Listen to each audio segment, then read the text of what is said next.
Welcome to the deep dive. Today we're looking at objects that aren't just valuable, they're way more than that. We're talking symbols of empires, symbols of entire eras, really. And you're joining us for a deep dive into two absolute legends, the Kohinoor Diamond and the spectacular Peacock Throne. That's right. And what we want to do today is give you the essentials, sort of a shortcut to understanding their incredible stories. We'll trace them from, their supposed origins across continents, through the hands of kings and conquerors, right up to where they are now, and all the tricky questions about who they belong to. Basically, you'll get the core narrative, the really important bits from what we know. And it's quite a story. I mean, just imagine the history packed into these things, the power struggles, the sheer human drama, centuries of it. Yeah. So, yeah, expect some surprising details, maybe a few aha moments along the way. This is quite a journey we're taking you on. Okay, let's start with the Kohinoor, the diamond. Where does its story kick off? Our sources seem to point towards the Kolar mine, right? In modern-day Andhra Pradesh, South India, and this is way back, maybe around the 13th century, it feels incredibly ancient. It does, really deep roots. And linking that to its first known owners, well, the sources mention the Kakatiya rulers. It was apparently in their crowns.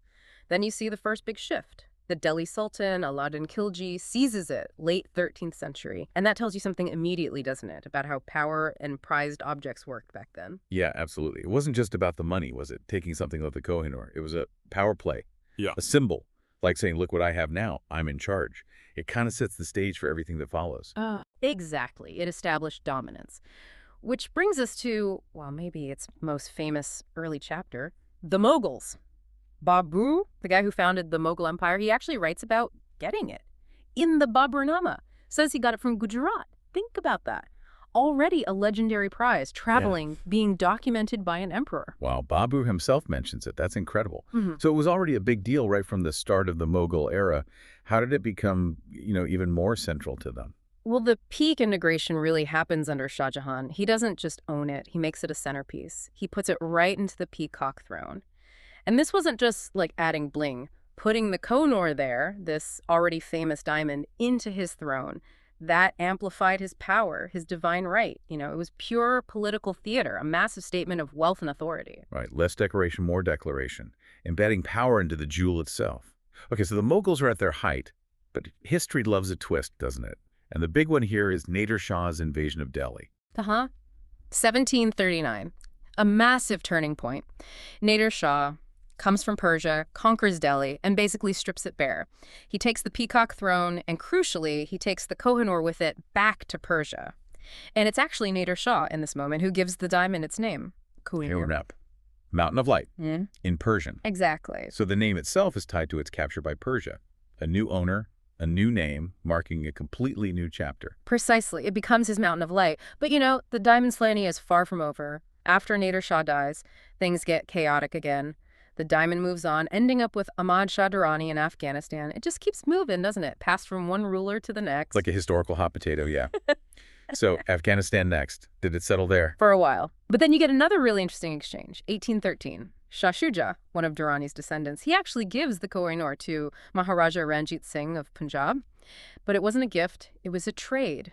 Help me get back my throne, and you get the diamond. It shows you, again, how it was used. A geopolitical bargaining chip. Serious high-stakes stuff. Wow, so from a symbol of conquest to literally a tool for getting armies involved. That's quite something.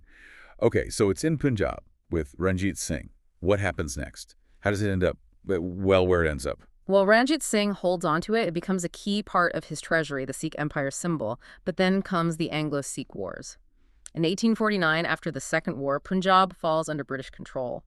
And under the terms of the Treaty of Lahore, the Kohinoor is formally handed over, ceded is the official term, to the British East India Company. That's the moment it leaves South Asian hands for good. The Treaty of Lahore. Okay. And from the company to Britain itself. Yep. In 1850, it's shipped off to London, presented to Queen Victoria, and eventually it gets recut and set into the British crowns. First Queen Victoria's, then later Queen Elizabeth, the Queen Mother's crown, and that final placement, it speaks volumes, doesn't it? The ultimate symbol of empire, right there in the crown jewels, reflecting that massive shift in global power. A very visible symbol of British dominance, for sure.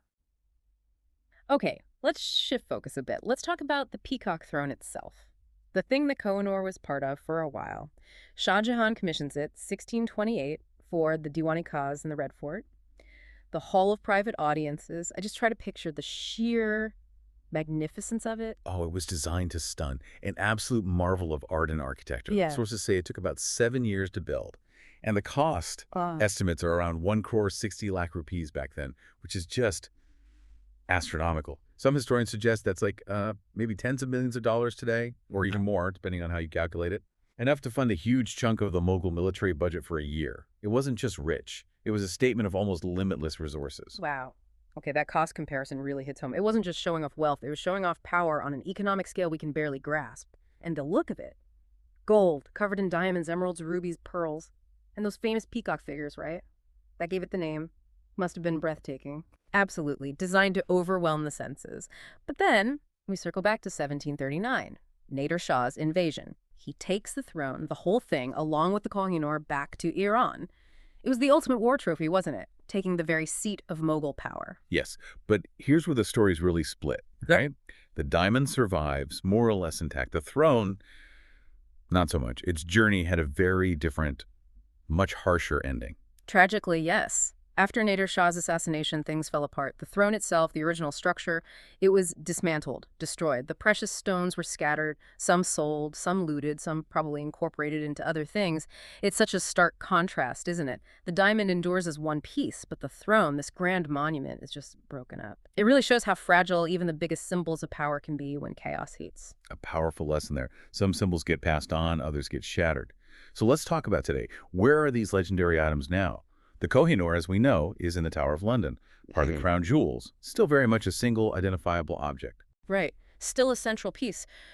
But the peacock throne, well, it doesn't exist anymore in that original form. Not even close. Its components, those gems, are scattered. Some pieces are thought to be in Iran, maybe some in Turkey, some likely in private hands, completely dispersed. And it makes you wonder, doesn't it? Why one survived whole and the other fragmented? What does that tell us about how history treats these things, their legacies? That's a fascinating point. Maybe the diamond's portability, its concentrated value, helped it survive? Well, the throne was just too big, too fixed, too tempting to break apart. Could be. One was easily carried loot, the other was almost architecture. And this brings us right up to the present-day controversies, the calls for return.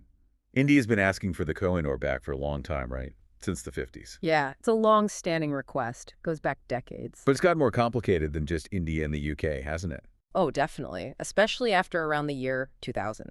Suddenly you have Pakistan making a claim because of Lahore and Ranjit Singh. Iran makes a claim because of Nader Shah. Afghanistan makes a claim because of the Duranis.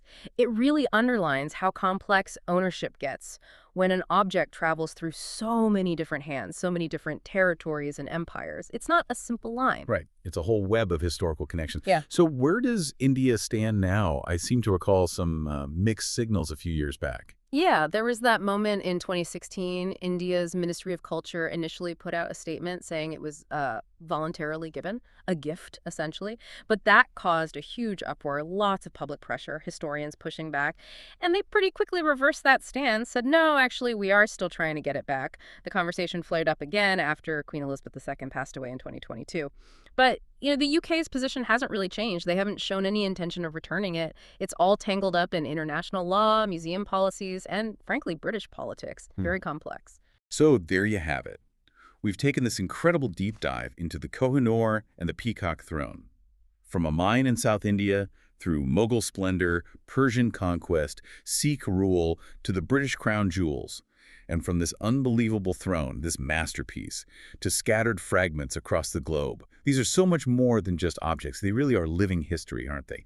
Testaments to power, conquest, incredible artistry, and the long shadows of empire. Absolutely. And what's so compelling now is how they continue to fuel these really important debates about cultural heritage, who owns history, the legacy of colonialism. It really pushes us to ask some big questions, doesn't it? Yeah. How do we decide the fate of treasures that multiple nations feel connected to? Especially when their histories are so messy, so contested, what's the right path forward? Definitely something to think about long after you've heard about the journey of this diamond and this throne.